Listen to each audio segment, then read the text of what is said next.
The Azerbaijani language. Azərbaycan dili. Numbers.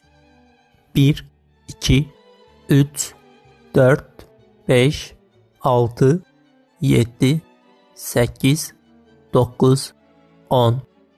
Greetings and phrases. Salam, sağ ol. Yenidən görüşənədək xoş gəlmisiniz. Sabahınız xeyir, günortanız xeyir, axşamınız xeyir, gecəniz xeyrə qalsın.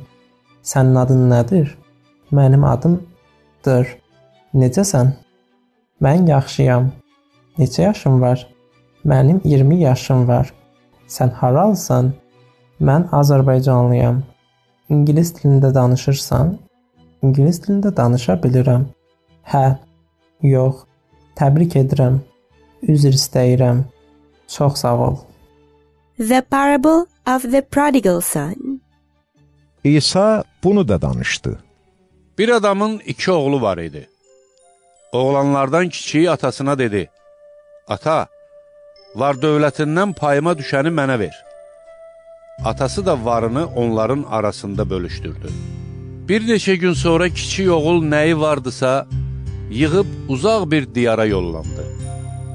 Orada pozğun həyat sürüb, var dövlətini heç puç etdi. Oğlan hər şeyini xərclədikdən sonra o ölkədə böyük bir aclıq oldu. O, körlük çəkməyə başladı. Buna görə də oğlan gedib o ölkənin sakinlərindən birinin yanında iş tapdı. Bu adam onu öz otlaqlarına donuz otarmağa göndərdi. Donuzların yediyi keçi buynuzu qabıqları ilə qarnını doydurmağa şad olardı. Amma heç kim ona bir şey vermirdi. Onda oğlan özünə gəlib dedi: Atamın nə qədər muzlu işçisi var, hamısının da doyunca yeməyə çörəyi var. Mən isə burada acından ölürəm. Durub atamın yanına gedəcəyəm və ona deyəcəyəm: Ata, mən göyə və sənə qarşı günah etdim. Mən artıq sənin oğlun adlanmağa layiq deyiləm. Məni öz muzlu işçilərinin biri kimi qəbul et. O durub öz atasının yanına getdi. Oğul hələ uzaqdaykən atası onu gördü. Ona rəhmi gəldi və qaçıb onun boynuna sarıldı və öpdü. Oğul dedi: Ata, mən göyə və sənə qarşı günah etdim. Mən artıq sənin oğlun adlanmağa layiq deyiləm. Atası isə öz qullarına dedi: Tez olun, ən gözəl xalat gətirin və onu geyindirin. Barmağına üzük və ayaqlarına çarıq taxın. Kökəldilmiş dananı gətirin, kəsin. Gəlin, yeyib şadlanaq. Çünki bu oğlum ölmüşdü, yenə həyata qayıtdı. O itmişdi, tapıldı. Beləliklə, şadlıq etməyə başladılar. Atanın böyük oğlu isə tarlada idi.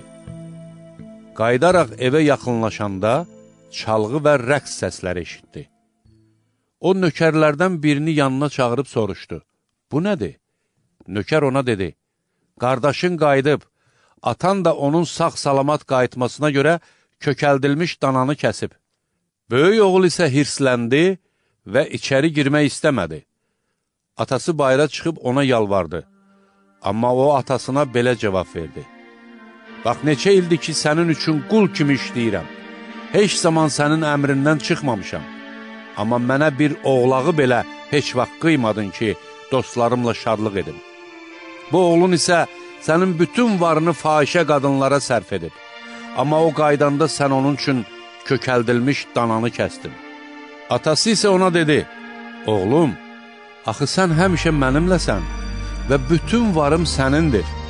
Lakin sevinmək və şadlanmaq lazımdır. Çünki sənin bu qardaşın ölmüşdü, həyata qayıtdı. O itmişdi, tapıldı.